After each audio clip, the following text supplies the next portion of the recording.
somewhere just outside of Fayetteville, Arkansas. Actually, And in Fayetteville, Arkansas. But so he says. So he says. Can't believe everything you hear on a podcast.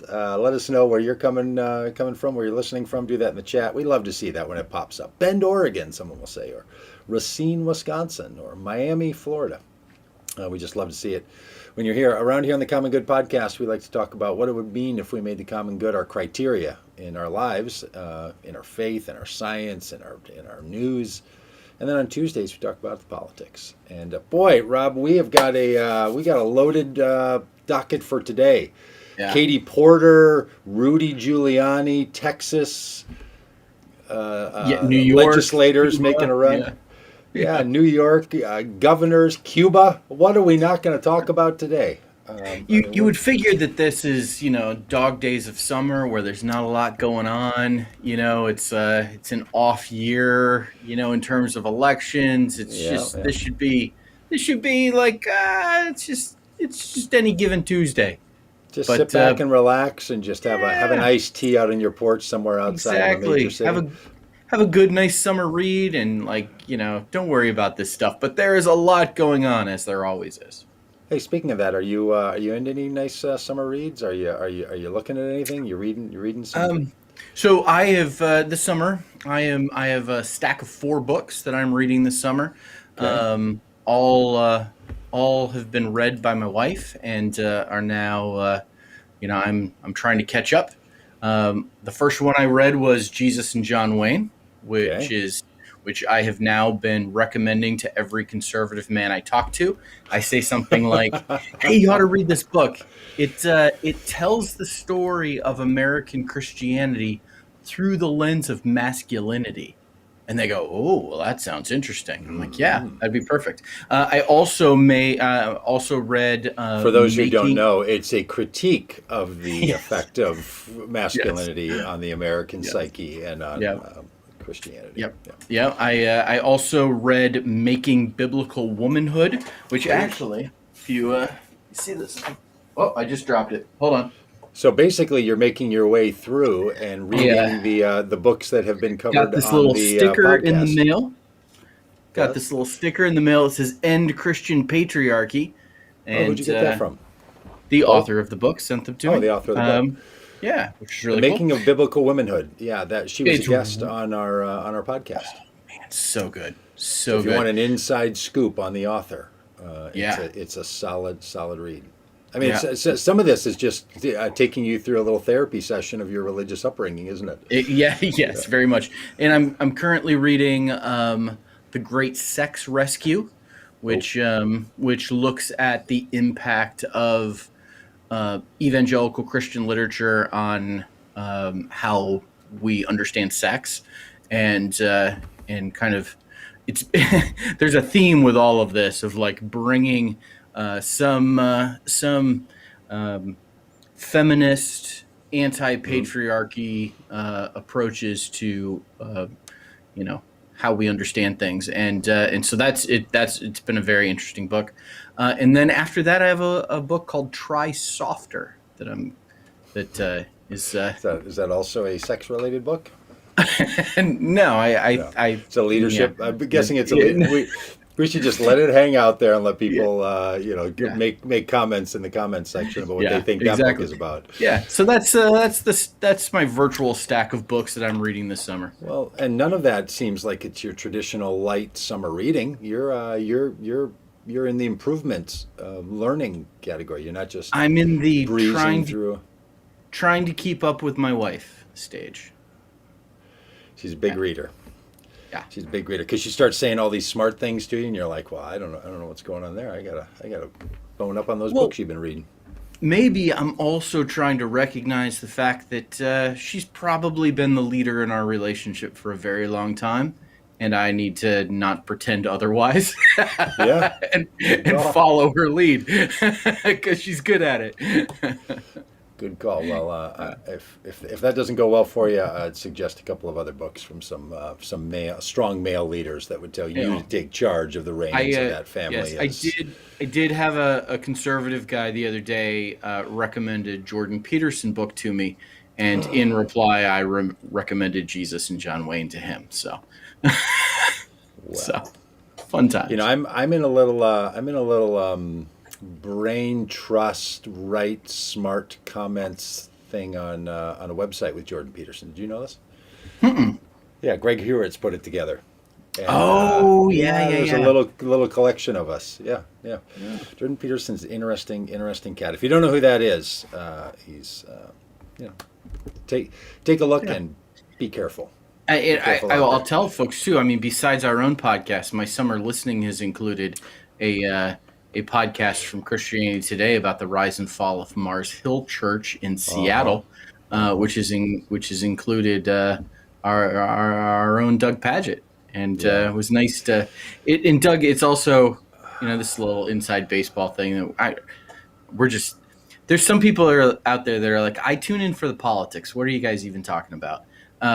But you can tell that you've got some professional audio equipment Compared to compared to the some others. Uh huh. compared to some of the other folks that have spoken on this interview, on this podcast. It's not just that you've got a great radio voice, which you do, but No, it's thank you. also you've got the right equipment. Well, I have listened to a bit of that, and I just regret being part of it at all. And Really, other than the fact that I'm like, dang, my audio does sound great. I mean, just the it audio does. file in me, the audio file in me was like, well done. Because I remember when I was going to do the interview, and I was like, oh no, I have to reschedule. I need to do it from the studio of Resistance over here on Peacedale Avenue, and yeah, no, I just regret that. I just regret being part of dredging all that up. Mm, I just don't. I didn't want to think yeah, about it, and then I went and listened to it after your encouragement and some others, and I'm just like, oh, I just don't want to be around. I yeah, didn't want to be around that nonsense going on 20 years ago, and I feel like yeah, I'm around it again now, and yeah.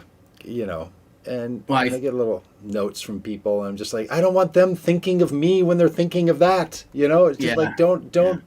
pile me up. Anyway, I just For people that are ah interested, though, it's a fascinating story, and I appreciate the tone that Christianity Today is taking with it.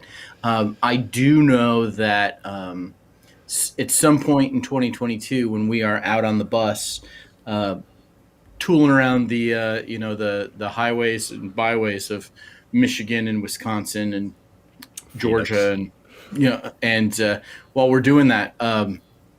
I really would like to hear more about the Solarize conference, but we'll save that for a time on the bus. Yeah.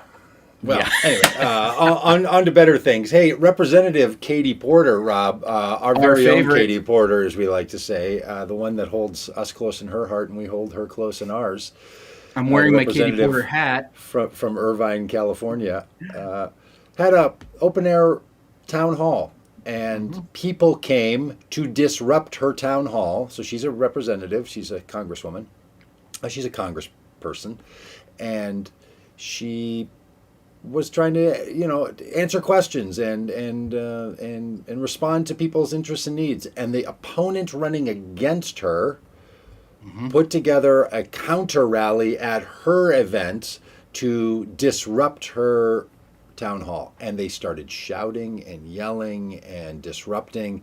That turned into people shouting back, turned into a scuffle at which people were bloodying one another's noses and having it out. And Katie Porter saw that there were some elderly people and some people who couldn't move easily, like people that were in wheelchairs or a walker. And she, as the congressperson, ran into the scuffle and put herself arm around these people and wanted to make sure that she was going to protect them, so that if they were going to harm any of these people that couldn't get out of the way, they'd have to go through her first. A classic Katie Porter move, and super super glad to have seen her respond that way, and very sad that she had to respond that way, but so glad that she did. There's that famous Mr. Rogers quote, where he says, his mother told him when he was a kid that, something bad has happened. You look for the helpers that are running towards it, Yeah. and rather than the people that are running away. And Katie Porter, this is just one of those windows into her character that she's one of the people that runs towards the scuffle. There it is. She's not running away from it. She's running towards it and Like a putting her rugby in, player running into the scrum.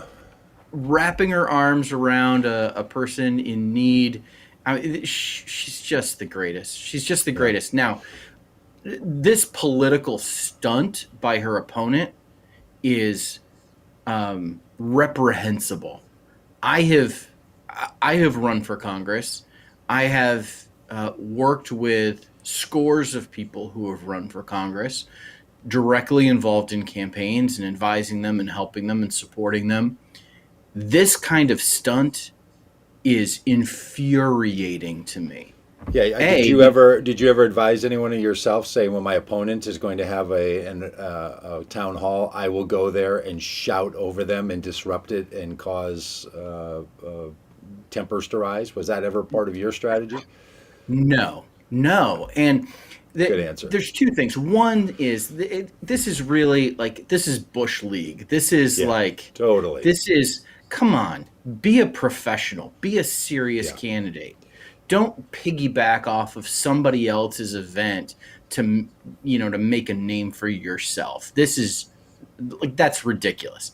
The second thing is, in the political, like, you've got to be smart enough to recognize the times in which we live, that we are all sitting on a powder keg right now.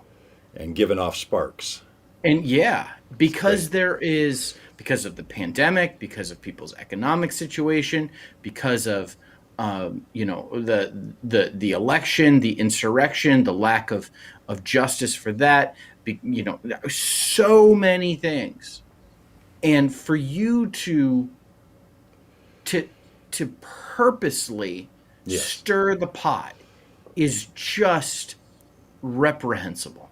Yeah, and I'll tell you, Rob, we saw it when we were touring on the Vote Common Good tour a number of times that people who opposed us, and they were almost always people with a very specifically conservative and at the time very Trump supporting attitude, which was also the case here in this situation, whose primary role of engaging with us was to come and shout and yell, rev engines, scream over the top of people in outdoor events. So the thing that Katie Porter experienced, it wasn't a one-off. This has become a working strategy of people. We saw it happen in Pennsylvania. I've watched it happen in Wisconsin. We saw it happen in Florida. Where we traveled in the country, we saw this kind of thing. Organized groups that came with the express interest of disruption.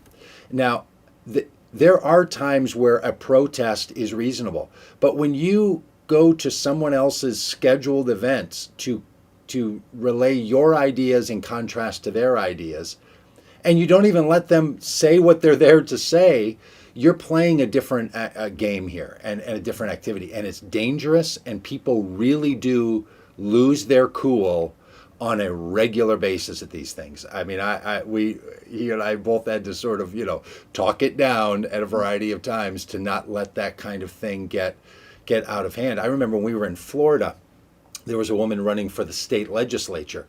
She was an accomplished person in the political realm and also was a champion kickboxer. And while she was wearing stiletto heels, she said, when people were shouting over her, she pulls the mic really close and says, "Hey, if you want to go, I am ready to go right now." And she's like picking a fight with these guys. And we're having to say, hey, no, like, we're not going to pick a fight from our microphones. There is something in certain people, more so than others, but also in certain movements, certain political movements, that cause people to start to shout and become really, really aggressive like this. Can I tell you a little story? I think maybe I can't remember if you were there or not, but the people listening might appreciate this one. We were in maybe Harrisburg, Pennsylvania, quaint little small town. We did a rally out on a street corner. It was a terrific little event. And there were two men that came and were holding up signs and were shouting over the top of the speakers and musicians when they do. And they always got louder and more consistent and aggressive when they were women speakers. something we saw consistently. Men and women yelling over and getting louder and more consistent when there were women speakers, and it's part of the game plan. Then when the event was over, these two fellows were still standing there yelling about abortion and other things, and then started yelling at the women in our group as they were loading up our equipment, walking back and forth across the street. And I remember walking up to this man and saying, hey, somehow he's bringing up the fact that his dad was in the military. And I said, well, you keep yelling that there's a genocide about these children, right? In abortion. And I said, when your dad was facing when your grandfather was facing a genocide in the 1940s, what did he do? He traveled over to Germany and I said, and what are you doing? You're standing on a street corner yelling at women. That's what you're doing. There was no other moment needed to sort of quiet this guy. Like the contrast between you think you're a tough guy, you think you're really sticking up for some great right, you're screaming about the fact you don't like the laws in this country by berating, interrupting, and insulting people as they walk down the street. Yeah. That is not legitimate action. First of all, to what you would perceive as a great moral crisis. You're literally a street barker. But this whole idea that this counts for people across the political spectrum, and I'm not going to play a whataboutism, but I don't care which side of the political party you're on. This sort of thing that Katie Porter had to deal with, it shouldn't come up with people who are Democrats trying to stop Republicans, whether they're the Marjorie Taylor Greens, the Bo Bears of Colorado, or the Matt Gaetz. It doesn't matter who they are. This idea that what you're going to do is basically what the book of Psalms tells you not to do, which is to sit in the seat of mockers and just be yelling so that other people can't share their ideas, is just it. This is the kind of thing we have to call out, and I'm so glad that Katie is so public about this, and I'm so glad that she was so righteous about it. But it's just beyond the pale. Listen, we are all in favor of protests. I mean, as Doug, you and I both as individuals, and Vote Common Good as an organization, we're in favor of protests. Yeah, we are. Right. It's kind of what we do. That's right. But can you be a little bit more creative than showing up and shouting at somebody else's event? Yes. That's part of the thing that bothers me about this is it's the macaroni and cheese out of the box of protests. Yeah. Come on. I do love a great white cheddar. Yeah, well, I mean, white cheddar's slice even a up step some hot up dogs, from, and just box macaroni and cheese can change your day sometimes. Seriously, and I have a 7-year-old who, for her entire life, macaroni and cheese has been her favorite meal until this week when she declared that hamburgers are now her favorite meal. Oh. But it just shows that there is to your point of you got to do more than this. Yes. This is. You're protesting, but this isn't a legitimate protest. You're not. You're just interrupting. Yeah. This is rude.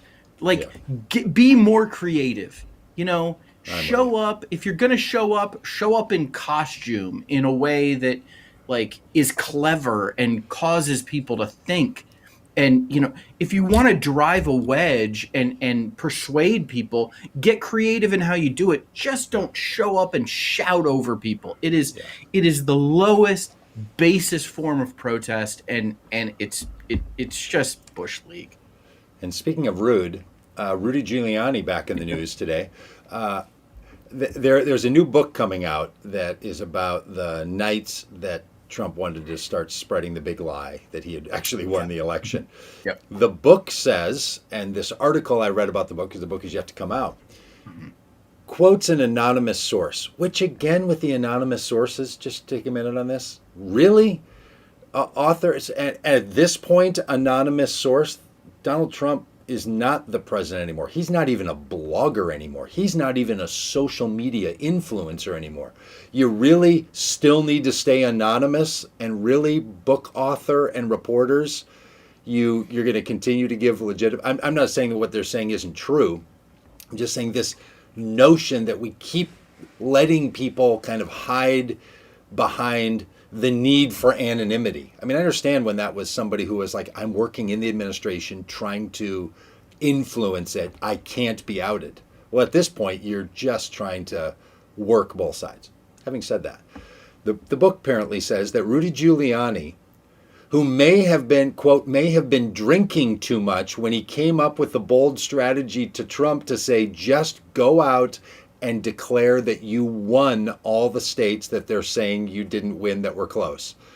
A drunken idea from Rudy Giuliani to just go claim victory in all the states, Trump takes and then turns it into this, and then all of the other big lie issues that come around it. And the idea that 75-year-old drunken men are leading the political moment is just too perfect to be said.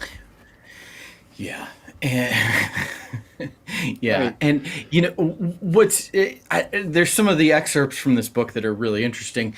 One that's a little bit disconcerting to me. I don't know if you saw this, but they were so confident on election day that the book says that several women who worked in the White House arrived wearing red sweaters to show their optimism, while some Secret Service agents on the president's detail sported red ties for the occasion.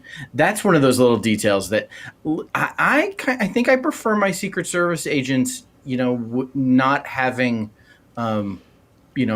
political allegiances. That's really, really nervous. And the fact that the Secret Service. There was this other book by Carol Caring, the one who writes from the Washington Post. She wrote this whole book about the Secret Service, and I heard an interview with her, and she said many of the Secret Service agents that I interviewed who worked with the Trump were hardcore Trump supporters and family supporters. And I've even heard rumors, or as an anonymous source said, that's partly why they're not spilling the beans on a whole lot of things that ultimately will come out about the mental health and the ingestion of certain things by Donald Trump and family. That the Secret Service knows it, but they're hardwired in, and that's dangerous. That the people who are supposed to be apolitical have hardwired in, to the degree that some of them were having affairs with daughter-in-laws of Donald Trump. You know that story, right? That's not a fictional one. That's a real one, because these people move in with them and live there with them, watch them go through the divorce, and then fall in love with them and stay on the job. There's something crazy about the Secret Service that had not been right for a long time. When those guys, remember when the story about those guys getting all drunk with prostitutes in Brazil or something back during Obama's years?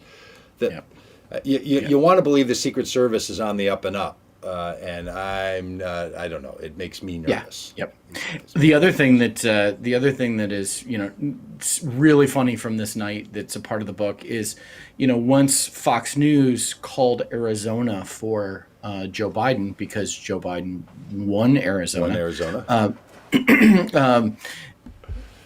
Donald Trump's reaction was get Rupert on the phone, wanting to call Rupert Murdoch, to get him or his sons to overturn the decision to call Arizona, which just shows and this, along with the complaints about why they're still counting votes after the election was over. Just shows a fundamental misunderstanding of how things happen. What Donald Trump thinks is real is what happens in the media. If he sees it on TV, then it's real. And that's the world in which he lives. The reality is that votes get counted, and and then they get states certified, get called, and then they're official. States get called. That has nothing to do with anything. That is purely the media projecting on what they think is going to happen, which is fine and they're right to do. But come on. Like, here's to think that he was president for 4 years is just, Yeah, it's still hard to it's get over. just breathtaking. It's haunting Yes. to think about. And, I think we need to recognize that he's the presumptive nominee in Yeah. 2024. Well, I just couldn't hope for anything more because him losing again would just feel so Yep. great. Somebody, I somebody said to me yesterday that they had seen part of his speech at CPAC at the Yeah. Conservative Political Action Uh-huh. Committee, where he also won the straw poll of presidential preference there, and someone saw that his speech and saw that he had won this, and they said to me, my first thought was, well, at least Robb's got some job security for the next couple of years. Yeah, you got a dog in this fight, as it turns out. As Yeah. it turns out. Hey, speaking of people with job security, the folks in the Texas House are back in the news again. We talked about this a couple weeks ago when they decided to skedaddle out of the building. Then yesterday or day before, they decided to skedaddle out of the state, getting on a chartered airplane, flying to Washington D.C., and basically saying to the federal government, do something about what's about to happen in Texas. Now, this is all about the change to voting regulations and voting process in Texas. And again, this is the place where Republicans are saying it's too easy to vote. There's too much slack in the system. Democrats saying it's too hard to vote. Whether the American people play Goldilocks on this and say that it seems about right is going to be an interesting case. I had remembered deeply, and we talked a little bit about this a couple weeks ago, that Mhm. some other states legislators also made a run for it. I thought it was Texas or they went to Oklahoma. The only thing I could find was Wisconsin. That Wisconsin, Wisconsin, yeah. Mhm. and that was all about union. Teacher The union? Yeah, I think unions as a whole, whether unions would be supported in Texas and whether it's a right to work state and all this kind of stuff. So they did it, and then now we can't even remember what that was about.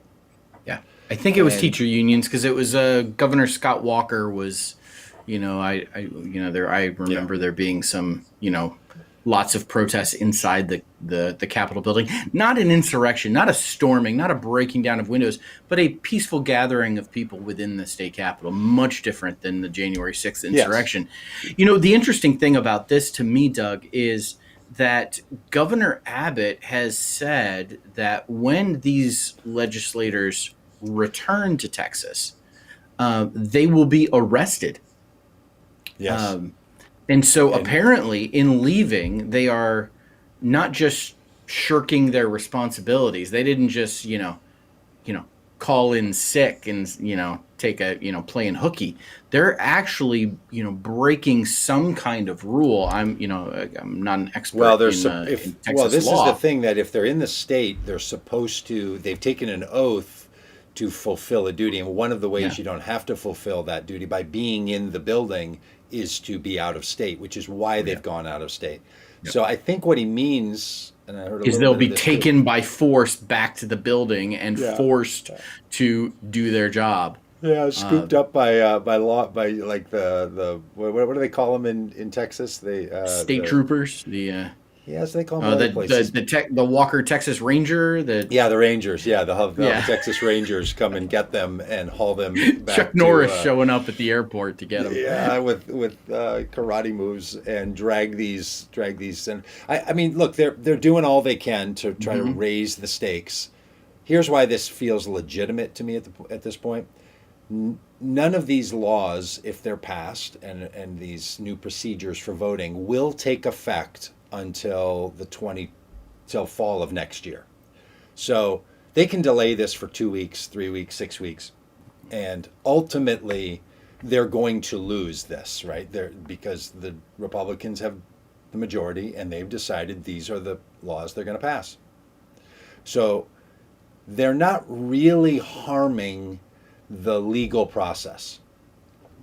If this was a law that had a time effect to it, right? Say it was a law about something else, like it was a statute to give money to people who were in need, and some lawmakers said, we're not going to pass that law. And there was actually a harm done because they weren't fulfilling their duty. That would be at a different level. But here, there's no harm being done, right? There's no effect. Whether they pass this law here in July, or they pass this in August, or they pass it next November, it's all designed to go into place in 2022 and to be in place. So I think it's not a bad idea for them to do all that they can to try to stir up national attention about these issues. Now, whether or not this is really going to impassion people to change public opinion around this, because public opinion, shockingly, is not as against the kinds of things that are in the Texas law as we might want it to be. The Texas law is making it more restrictive to vote than it otherwise could be. But people in Texas seem to be like, no, we want some voter ID, and we don't want all night long voting. Like, it fits with what the people of Texas want. And this is one of the arguments, conversation points we have all the time is, when do you start making your argument? Seems a little late to be making your argument now, right? This is why you make arguments for 2 or 3 or 4 years or sometimes decades, so that when a crisis shows up, you can then utilize that argument that you've been making for a very, very long time. Do you think they're making too much out of nothing though here? These legislators, I worry. I get a little bit of the feeling of that sometimes, but I'm not entirely sure. Yeah, there is right now this idea of voting rights, voter suppression, protecting the vote. Like it gets framed differently depending on what side of it you're on.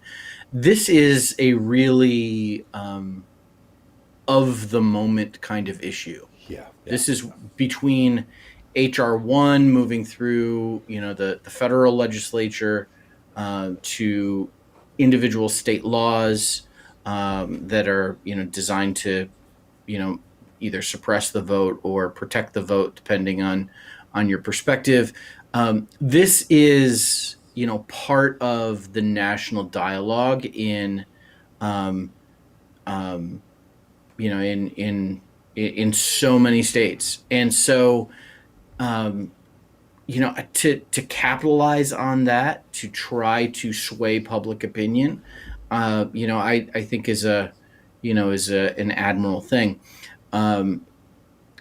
So the Texas legislature is not in session right now, in regular session. Right. They've been called into special session purely to handle this bill. So there's part of this that is because the Democrats ran out the clock when they wanted to pass this as the final bill late at night on the last day of the session. They ran out the clock, so now they're making them call them back into a special session. And I think there's been some critique of Governor Abbott and the Texas Republicans that, while heat waves are going across Texas and people are losing power and dying because they don't have air conditioning, because there's, lack of clean water in some parts of the state, there's some real life and death issues that are happening in the state that don't warrant being called into special session, but passing a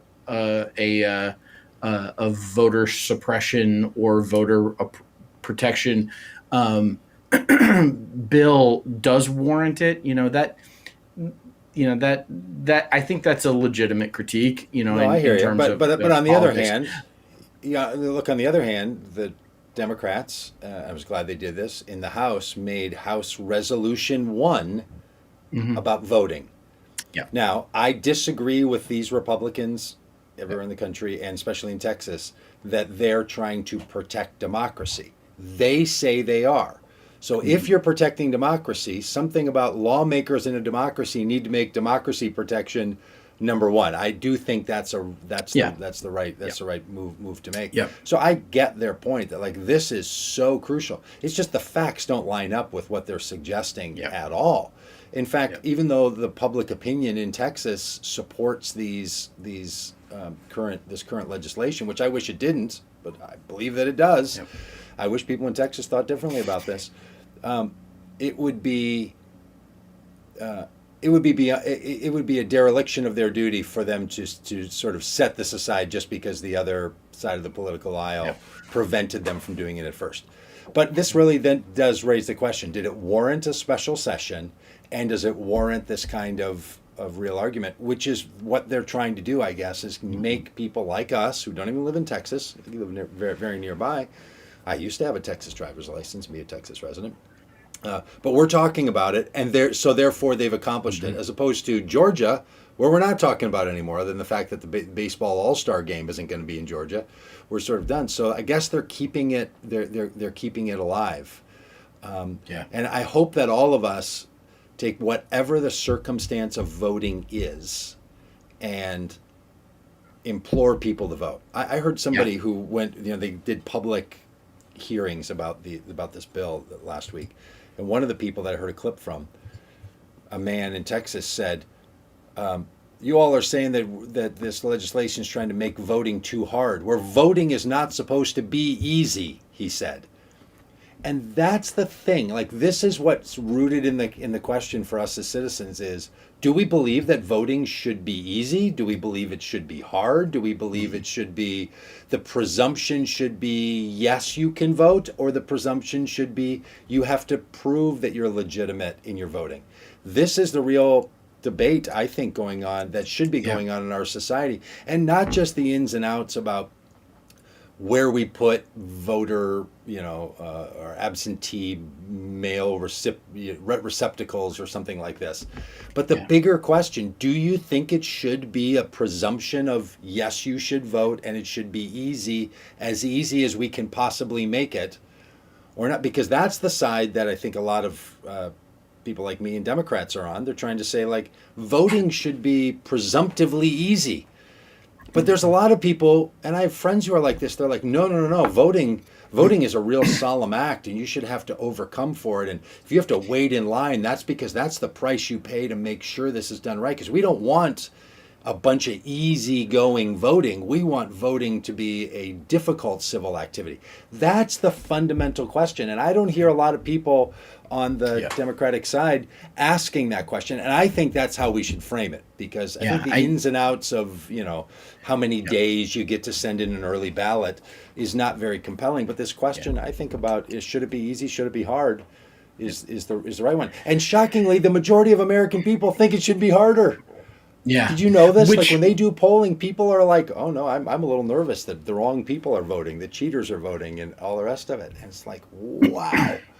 That's the way you would overcome cheaters, by the way, is to have more people voting, right? Like that. Yeah. That would be the best way to do it, to dilute the cheaters by having more votes. Would be the best way to do it. Yeah. And we as a country have weighed in on this question in the past by outlawing things like a polling tax, which was designed to keep some people from voting, making it more. The only people who should be voting are those who have a vested interest in the game, and are those that are taxed, So that's one thing that's happened in the past. Any kind of tests that are required ahead of time have been abolished and shown to be unconstitutional. So there seems to be a mood that we can't put it is against our Constitution, our laws, our values as a nation to put undue burden on people to allow them to vote. Yet at the same time, what about an ID? I can't order a beer at a restaurant without an ID.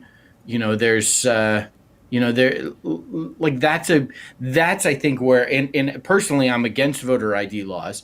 But man, I can see the argument in favor of them, or not even the argument in favor of them, but the people who go, well, I show my ID all the time to do stuff. Yeah. Like what? Like that I can. Well, that's really the question. Should voting be more accessible and easier than buying a beer?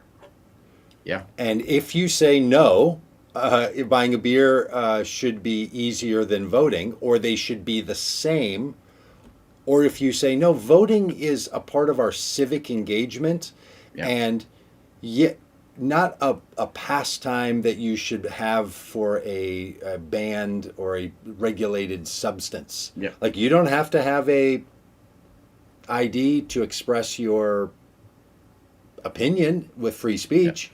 You don't have to have, I mean, for crying out loud, I think in Texas you may not have to have an ID to buy a gun. I think it's, like they've moved it.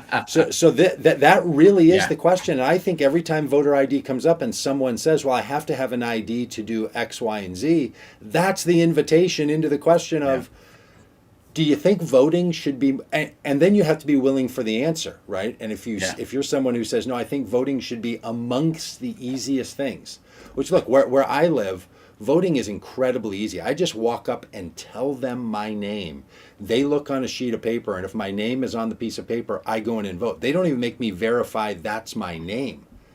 And if they did make me verify it, I could bring a water bill that has the name on it. I don't have to show a picture or Minnesota, where I live, is very generous on the side of, you're going to vote. Now, they might put it in a provisional ballot if all I do is walk up with without an ID, and I'm not registered, my name's not on there, anything like that, or someone's with me to validate it. They might do a provisional ballot, but you're going to vote, and then they're going to, if they need to, and there's some concern, then they'll check that later. Because here in this state, the assumption is you should vote for sure. Let's do whatever. Let's bend over backward. That's the attitude here. In places that don't have a bend over backward, or for the Republicans here, they're trying to make the bending over backward not so typical. This is really the question: is should it be more of a basic human right of any person that meets the standards, or should it be made more difficult? And I think it should be easier. I just think we should make it as easy as possible. My wife has an expired driver's license right now. Can I tell you this driver's license story? Yeah, yeah, absolutely. And then I want to share a couple of statistics with you. Oh, okay. I'll do an anecdote, and then you can Yeah. do the science. She's a 56-year-old woman whose birthday was in May, and didn't notice that her driver's license was expiring. Yep. So I noticed that, can't remember how, and I went online to renew her driver's license. Oh, if your driver's license is expired in the state of Minnesota, you can't register it online. You have to go into a place. So she called to make an appointment to go in, and then they told her, well, we're not open because of COVID. So she can't go in, she can't do it online, she's trapped. And then last week they opened. So she went in, and then they said, okay, we need to validate your Social Security card, or your Social Security number. What's your Social Security number? So she gives it to her, and the woman says, well, your driver's license name is Michelle Paget, and this Social Security card has a different name on it, the one that's in our records. I'm like, what do you mean it has a different name? Someone's stolen my ID? Bunch of rigmaroling around, they find out, well, it has the name Shelley, which is her kind of nickname she goes by. Yep. So we cannot update your driver's license until you go and get a new Social Security card. So then she goes to come home, calls the Social Security office, and they say to her, no, in our records, it says the name is Michelle. So between the driver's license people and the Social Security people, there's some other database that lists her name as Michelle or as Shelley. So she can't find the literal card. So she has to now order a duplicate card. So in order to order a duplicate card, she has to fill out an affidavit, send this in with her passport that she happens to have, fortunately, and have the form notarized, and then have the form notarized and sent by certified mail. So now she has to send a certified mail, notarized form with her passport in order to get a new Social Security card, so that she can then walk in and show the person at the DMV that the name on the card and not her database is the correct one. She tried to check in and show her ID to go to New York last week at the airport. The baggage claim person looked at it and said, that ID is expired and it's not valid. This is why voter ID is a problem. if you have ever found yourself trapped in trying to get your ID straightened out, now, will she take responsibility for the fact that she missed the random date of 4 years when her driver's license, she goes all these years in a row without any, having to update it. And then all of a sudden on the fourth year, well, this is the time you need to fill out a form. It doesn't even auto renew, which is so bizarre, right? That it's not an auto renewal that's in place. So this is what. So when people say things like, "I don't know why it's such a big deal. I have a driver's license. You have or just go get some other ID." Yeah, if you can find it and if you keep track of it and if all the names on these things are correct. And there's a lot of people whose names are complicated. Some people throw an extra B in there. Some people go by their middle name. Some people go by a nickname. All of this to say, when people are cavalier about the fact that just get an ID, well, welcome to the jungle. Right. We also adopted 2 kids. Their social security cards were messed up for 10 years because the data on the birth certificate and the data on the social security, because of a misspelling of a letter in a middle name, the last name became a middle name. It was a mess for so long. So I raise that because this thing that we think is just so obvious, or that someone should no one, when they're looking at getting a beer, they're just looking at your picture and your birth date. That's not what they're doing when you start running into the government and they have an ID in place. Yeah. Long story to make it very important. Yeah. Oh, absolutely. And I run into this all the time when I try to fly and use my TSA pre-check along with my Delta Sky Miles, because one of them is under Robert and one of them is under Robb, and it's like, can we just use some common sense here? That Robert Ryersey and Robb Ryersey are the same person? It's just, absolutely. So, you mentioned that Minnesota has tried to make it as easy as possible for people to vote, while Texas, not so much. Voter turnout in 2020 in the state of Texas was voting eligible population and the voter eligible turnout rate in Texas. It was 60% of people who are eligible to vote voted. 1, 2, 3, 4, 5, 6, 7. That ranks 43rd in the United States. Like, that's the 43rd worst. There's 42 other states that have more than 60% of eligible voters that vote. Yeah. Really? State of Minnesota. State of Minnesota. Right. We don't like to brag, so you do it for us. Voting eligible population turnout rate 79.96%. The fact that we're not at 80% is just it's the kind of pain that we can barely tolerate. We will fix that in the 2022 election. Number 1 in the nation. Number 1. We're number 1. I think Maine is also up there. Yeah. So because we make it easy. Don't we want people to vote? Every year we get after every election we get these stories about voter turnout and voter apathy and people aren't turning out. Well, maybe when you make it harder, people don't turn out. Well, and I've heard that people saying that part of this whole thing is that Republicans are concerned that if more people, that more of the population thinks the way Democrats do, so if more people vote, you're going to have a larger pool, which probably turned out to be true in a highly motivated election in 2020, when voting became more accessible to more people because mail-in voting became more accessible around the country. That's part of the reason why the numbers were through the roof, and we should be moving to that all that much more. And you can't. I don't know. I don't have a lot of opinions about if voting should be done strictly by mail, because I think that applies a different burden on people. There's something nice about not having to worry about who's getting your mail and how the mail is happening. You can just walk up to a place and cast your vote. But I know some states, I think Colorado and state of Washington are strictly mail-in voting, and that feels like it has its own limitations. But I don't know enough about it to talk about that. Hey, a couple other things here. Yeah, in Colorado and Washington, both in the top 5 of voter turnout. Ooh. So it works. It works. When you remove the barriers to voting, people vote. More people vote. Is that how that goes? Hey, Yeah, and that's look, how we that should goes. also expand the number of people that are considered eligible to vote, right? So, felons, people that have migrated into this country. There's a whole lot of people who don't get counted in the eligible voters side. So one of the things that lots of states have done, Florida was doing this, Texas was actually doing this, was expanding the number of people who are eligible to vote.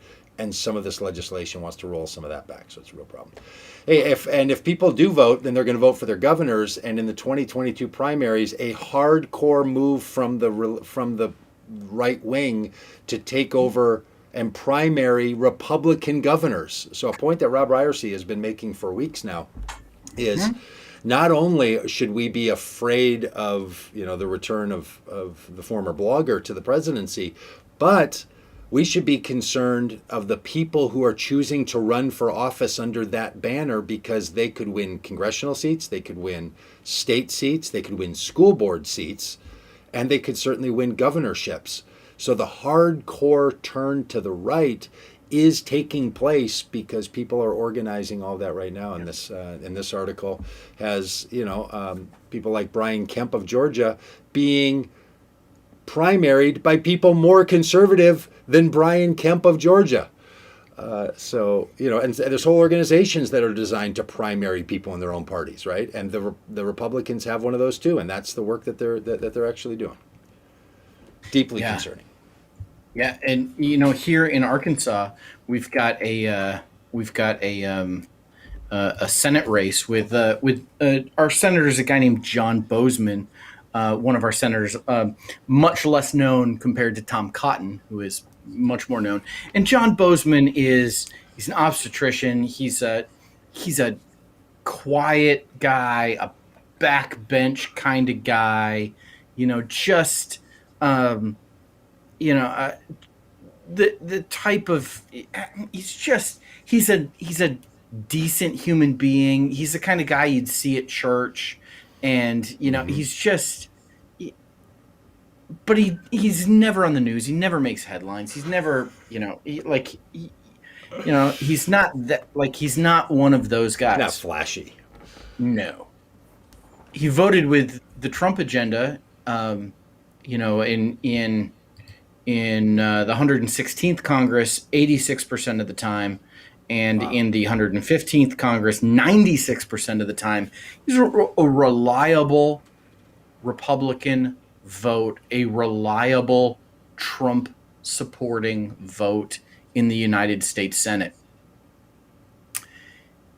News was announced yesterday that he's being primaried by a former University of Arkansas football player who also played professional football, a guy named Jake Beckett.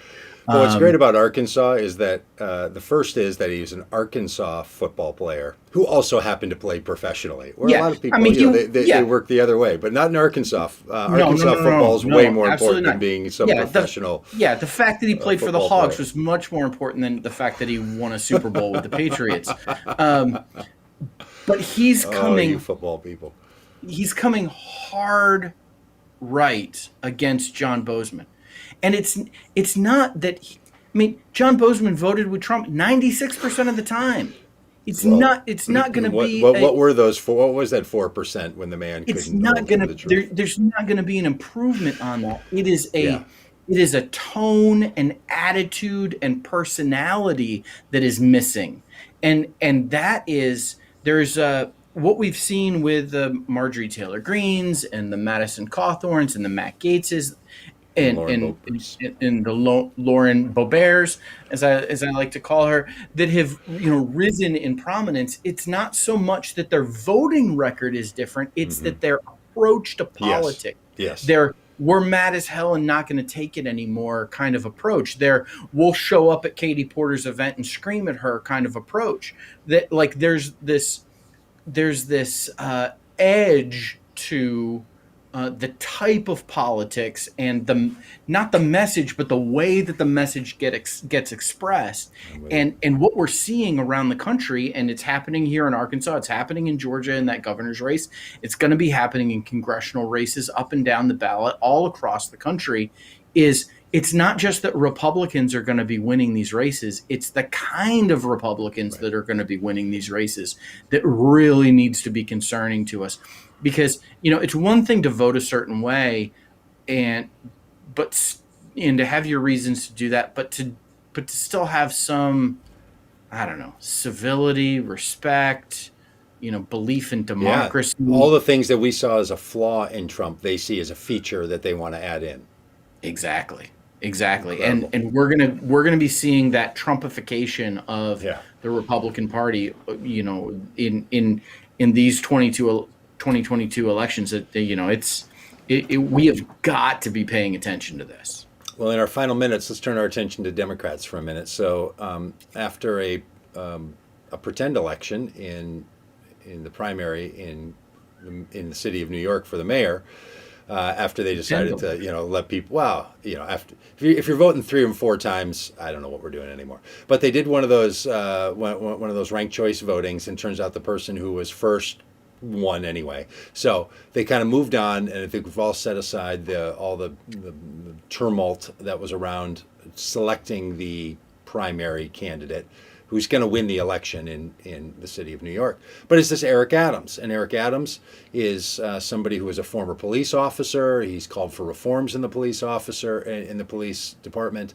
And he's a more moderate guy. Well, interestingly, now that he's won the primary in New York in the summer, squeaked it out by 3 or 4 percentage points, he is now suggesting that he is the new face of the Democratic Party. And I just found this to be, I've heard a couple interviews with him. I generally like his persona. I haven't paid a lot of attention to his policies because I don't think a lot about the mayor of New York or the mayor of any other city, frankly. But this idea, and this happens a lot when someone wins a high profile race, that they not only take that as a win, they now declare themselves to be the representative of an entire effort. So it might be the Republican Party, it might be the Democratic Party. In this case, he's now the new face of the Democratic Party. And, obviously people are pushing back on that. But the tendency to do this, same thing with AOC when she won her primary and then went on to win. People said, well, there it is. Now the party has changed. Everything has shifted. Now progressives are the ones that, and you just think, hold on a minute, there's 1 or 2 wins, and there's a whole lot of other Democrats that have won in other parts of the country, and one win does not give someone the status of being the face of the party.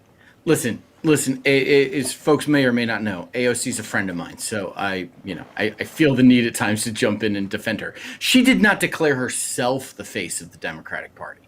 No, If other there's people some, did. if there's some pundits saying that, Eric Adams claimed himself to be the face of the Democratic Party, which is it's one thing to have pundits commentate. It's another thing to make these proclamations about yourself. Eric Adams, who in the first choice voting got 30% in the Democratic primary, he didn't win he's barely the face of the Democratic Party in New York City, let alone the entire country.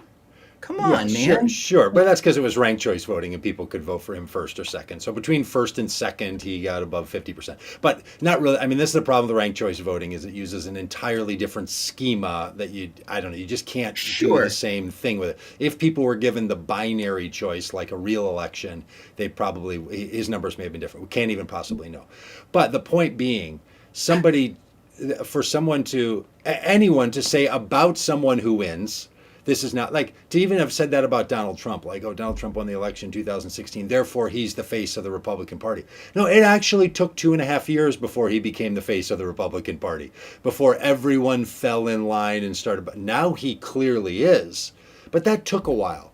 A mayor or anyone running for Senate or anywhere that has a shocking win that was a little bit out of the norm of what people thought, to say well, see, now you should listen to the more moderate voices in the Democratic Party because I put together a coalition that shows you how to win.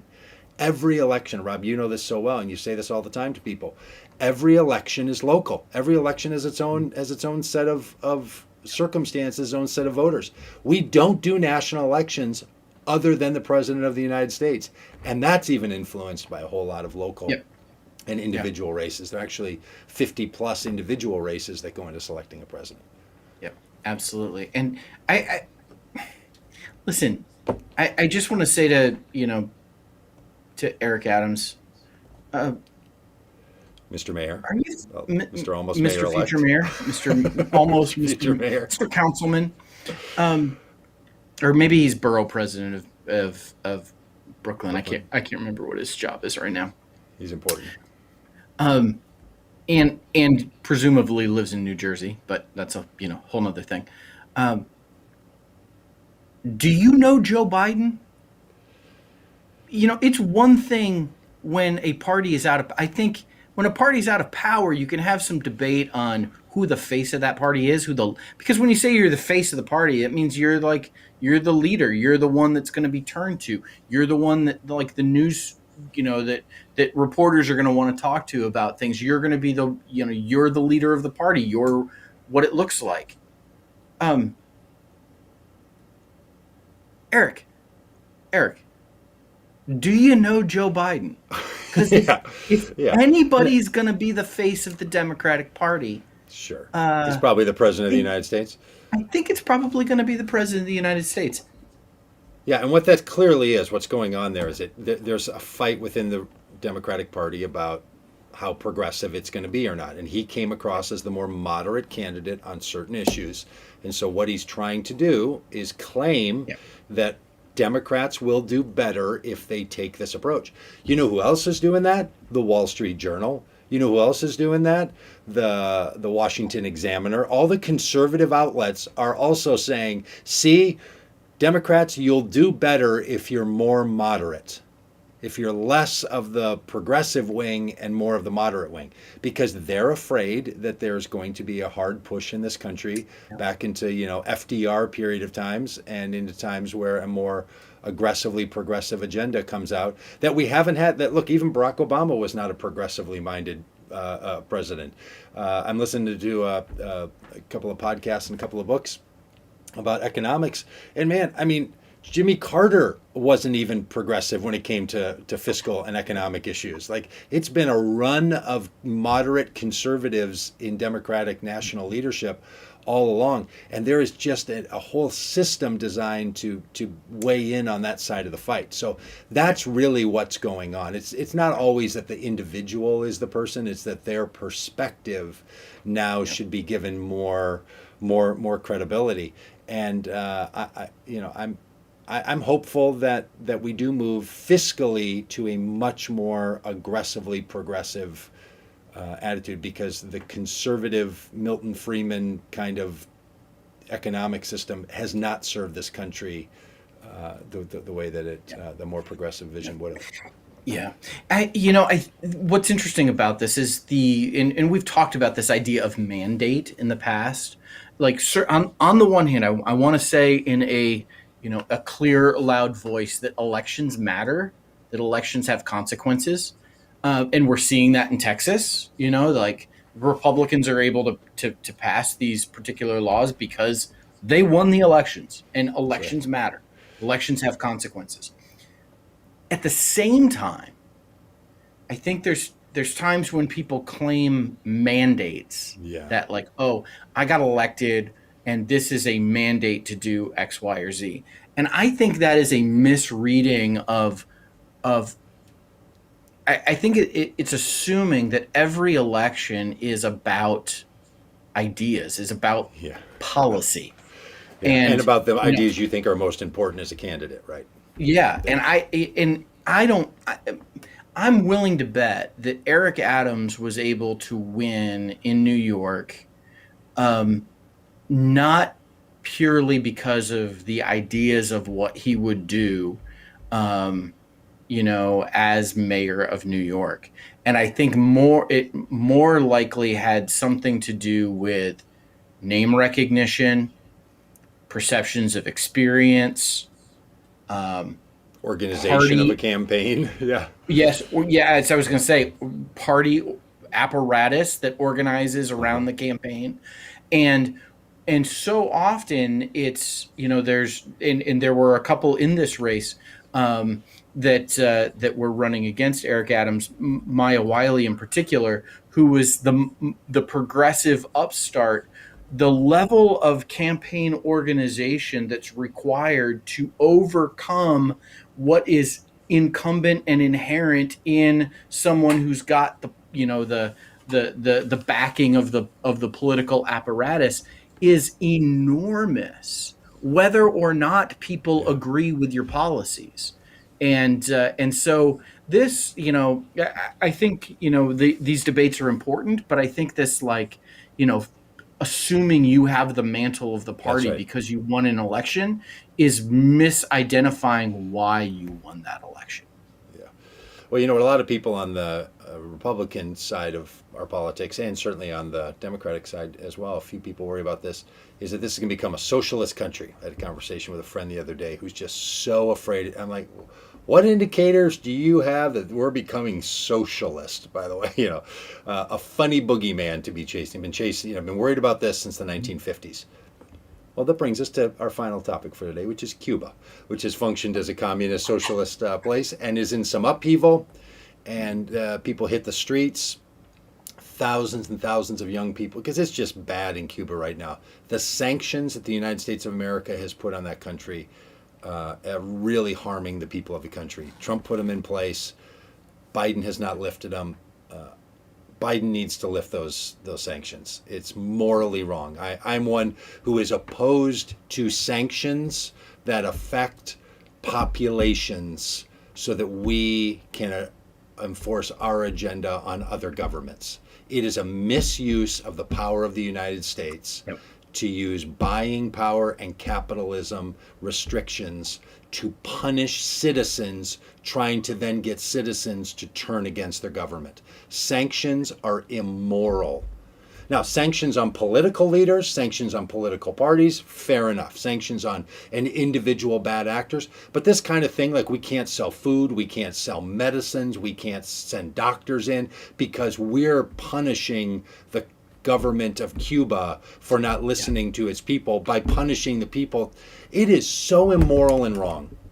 And I just really hope that the Biden administration not only lifts these sanctions, but the same thing in Syria, the same thing in Iran.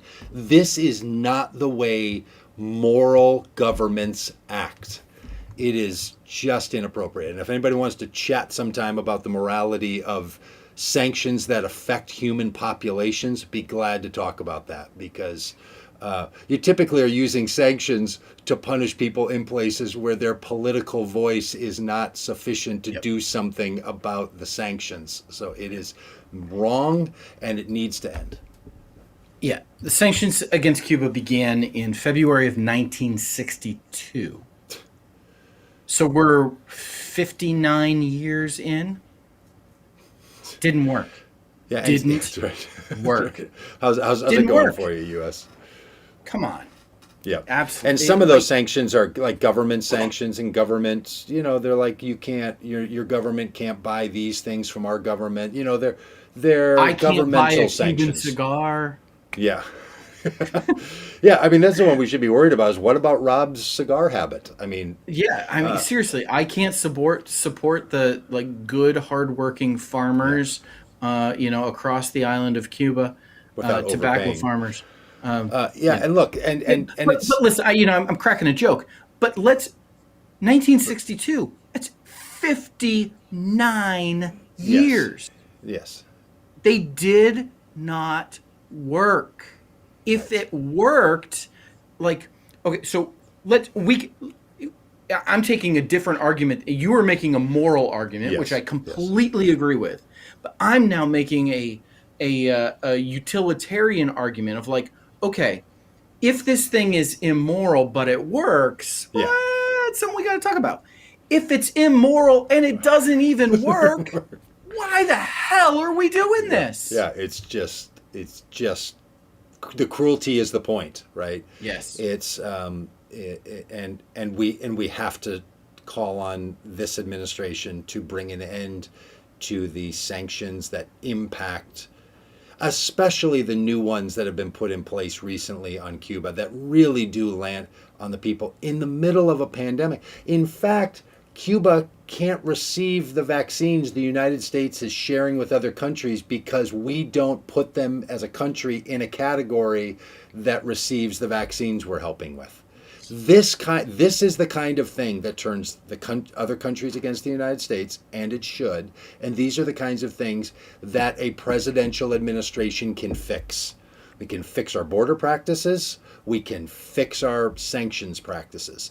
And if you want to sanction the president of Cuba or Vladimir Putin or the Assad regime individually, feel free. You want to lock up their money and say that they can't, anything their ownership they have in businesses we don't do, great.